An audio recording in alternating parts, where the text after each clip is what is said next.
एक पाऊल पुढे या जर तुम्ही वयाच्या 10 वर्षाच्या आधी पिझ्झा खाल्ला असेल. एक पाऊल पुढे या शाळेत शिकत असताना जर तुमच्याकडे 2 किंवा जास्त शूज असतील.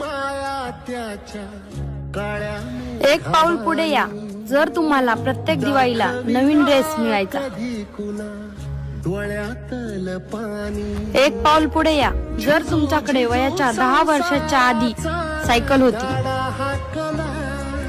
एक पाऊल पुढे या जर तुमची आई तुम्हाला दररोज शाळेत सोडायला यायची.